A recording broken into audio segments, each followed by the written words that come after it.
அஸ்ஸலாமு அலைக்கும். நான் ஜேஎம் பஷீர். இன்னைக்கு புனித ரமலான் திருநாள்ல உங்களை சந்திச்சு பேசுறது எனக்கு ரொம்ப சந்தோஷம். உங்கள் அனைவருக்கும் ரமலான் திருநாள் நல்வாழ்த்துக்கள். இந்த ரமலான் இஸ்லாமியர்கள் முக்கிய கடமையான 3வது கடமை. ரமலான் மாதத்தில் 30 நாள் புனித நோன்பு இருப்பது.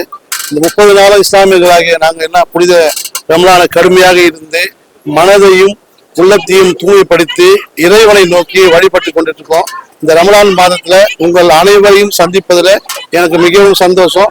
பத்திரிகையாளர் உங்களுக்கு ரமலான் திருநாள் நல்வாழ்த்துக்கள். இன்னைக்கு பாத்தீங்கன்னா இஸ்லாமிய சகோதரர்கள் மட்டுமல்லாம மாற்று மத சகோதரர்கள் எல்லாருமே ஈத் முபாரக் சொல்றப்ப தமிழ்நாட்டுல நம்ம எவ்வளவு ஒத்துமையா இருக்கும்னு தெரியுது. நம்ம எந்த மதவாத இயக்கமும் நம்மளால பிரிக்க முடியாது. உங்கள் அனைவருக்கும் மீண்டும் ஒரு முறை ரமலான் திருநாள் நல்வாழ்த்துக்கள். சார், நான் ஏற்கனவே சொன்ன மாதிரி சார், விஜய் சார் இப்போ ஒரு பொதுக்குழு போட்டு ஃபர்ஸ்ட் பேசுறாரு. மேடையில ஏறி பேசும்போது ஒரு அரசியல் தலைவரா பேசுறாரு. The man may come, the man may go, but I am going forever சொல்றாரு. பட் அது எழுதுன ஆர்த்தர் வில்லியம்ஸ் பிளேக் அப்படின்னு சொல்றாரு. பட் அது எழுதுன ஆர்த்தர் வில்லியம்ஸ் பிளேக் இல்ல, ஆல்ஃபிரட் டென்னிஸ் ஆன்றவர் தான் எழுதிருக்காரு. ஏன்னா ஒரு அரசியல் தலைவர் ஒரு இடத்துல பேசும்போது, ஏன்னா நானே ஒரு குறிப்பு வச்சு தான் பேசுறேன், அது தெரிஞ்சுட்டு தான் நம்ம பேசுவோம். தப்பா பேசினா அங்க இருக்கிறவங்க எல்லாருமே அது கிரிட்டிசைஸ் பண்ணுவாங்கன்னு தெரிஞ்சுக்கணும். அவர் தப்பு தப்பா எல்லாத்தையும் பதிவிடுறாரு. அப்படி பதிவிடுறது ரொம்ப தப்பு. விஜய் சாருக்கு நான் சொல்லிக்கிறேன், உங்ககிட்ட நிறைய அரசியல் புலிகள் இருக்காங்க. நீங்க எழுதி கொடுக்குறப்ப நீங்க ஒரு வாட்டி செக் பண்ணி படிச்சீங்கன்னா நல்லா இருக்கும். இது மாதிரி தப்பா பேசுறது இனிமேல் அதை தவிர்க்கணும்னு விரும்புறேன்.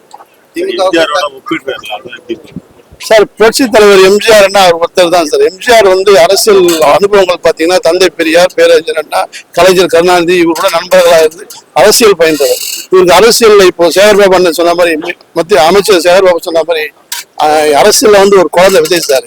அவங்க கிட்ட இருக்க பசங்களுக்கு யாருக்குமே ஓட்டு இருக்கான்னு கூட தெரியாது. அவங்களை வச்சு எலெக்ஷன்ல சந்திக்கணும்னு நினைக்கிறாரு. இது எந்த அளவுக்கு எடுப்படும் தெரியல சார்.